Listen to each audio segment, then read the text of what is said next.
evening. This is Money and Markets. I'm Shimim K. Matovu. And I'm Charles Boji. Welcome to the show. Indeed, it's quite the time of the year where we're seeing a lot of planning and budgeting on the side of government or the public sector. In fact, we're seeing a lot of debate going on now about the budget framework paper. But as governments plan, Shamim, I think it also matters a lot that businesses and households also do the same. Absolutely. What we've seen in the past years has been really a struggle for a lot of businesses.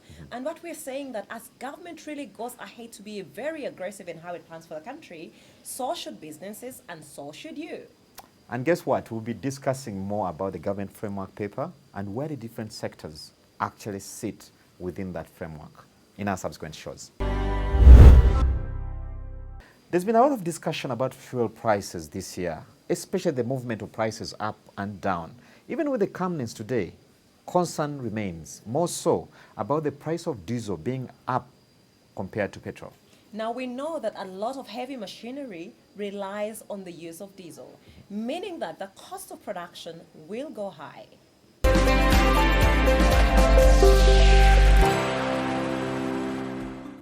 Well, there are a number of things that have affected the heavy fluctuations of fuel. Number one, although it's now sounding like as a cliche, the Russian war, but which is generally true.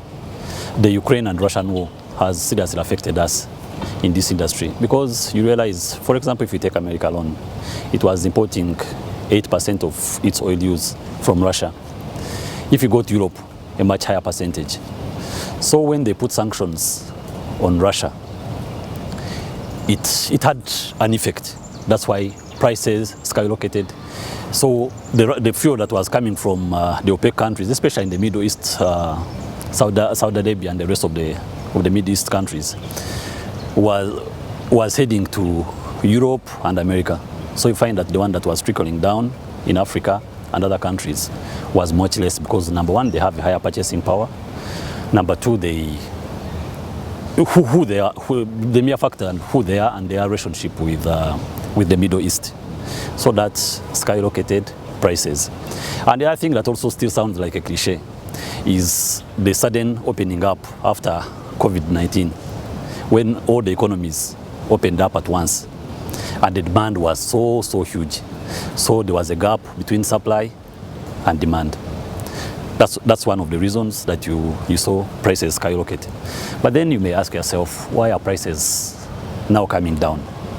They are coming down mainly because of countries, strong countries that are not European or American, like China, like India, and a few others who have said we are not going to respect the American sanctions. We fear more of our people than the Americans. You find right now Russia has replaced Saudi Arabia as a major supplier with Russia. The same thing happening with India. So that's why you see prices have started coming down.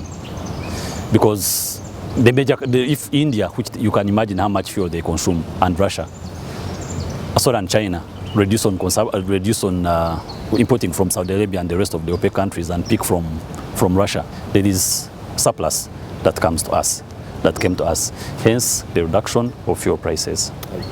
Of course, with reduction in prices, goods are more affordable right now because of transport costs have also are coming down and will continue to come down. But again, you see, maybe before you see the prices of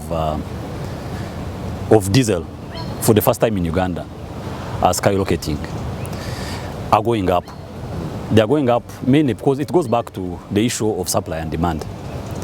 You find we've been in the kind of a growing winter in North America and Europe. Now, diesel is used for generating power in winter and also for heating during the cold. It replaces gas for heating purposes in Europe and North America.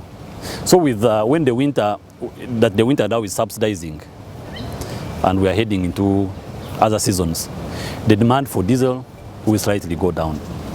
And then also here, the prices will most likely reduce. Then the other thing that we note why diesel prices, it's not only in Uganda by the way, prices worldwide of diesel have shot up. Mainly because of the Europeans and Americans, the stringent measures or demands they have put on diesel production. They have insisted on, now they are producing low sulfur diesel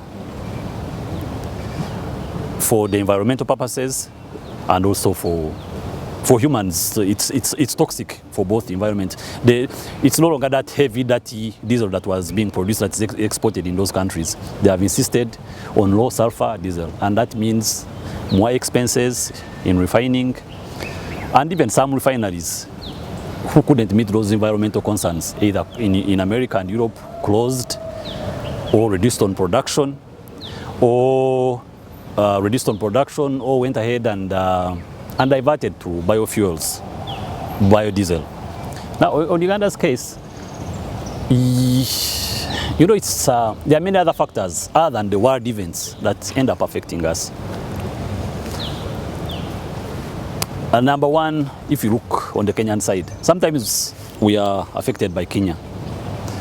You find, like now in Western Kenya, as I speak to you today, in Western Kenya there is the KPC, the Kenyan pipeline, is unable to meet our demands.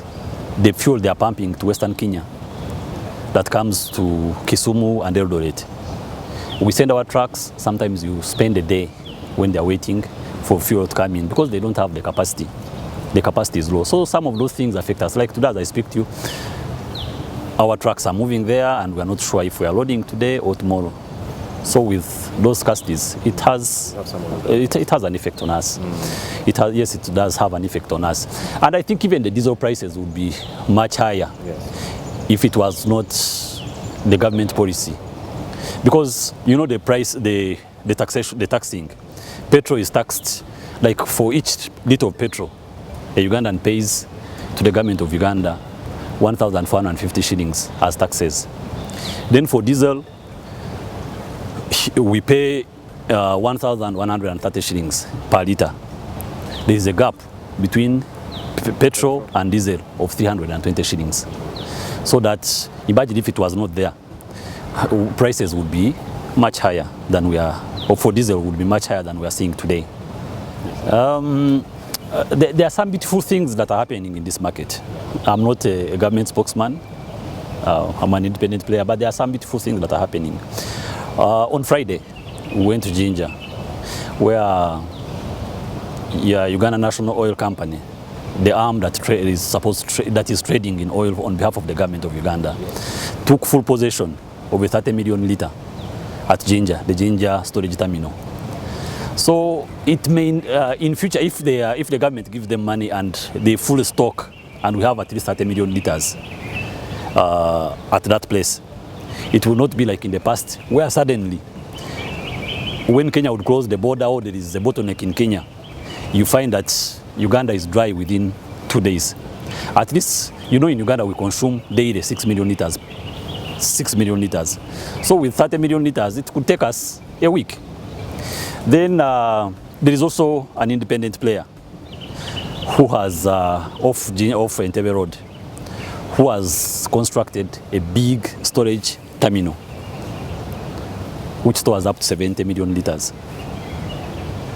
Now, if we industrial players, because for them mainly what they are doing is to do more with transportation. If we bring in fuel and store there, and we have that capacity, it will not be like in the past, where Kenya, there is a problem in Kenya, Uganda, there is no fuel, prices, people are cheating, they are shooting, people, there is speculation and all that.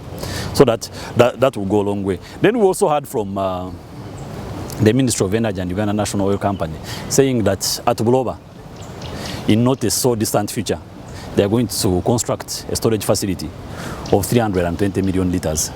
So with all those storages, you're going to find that we have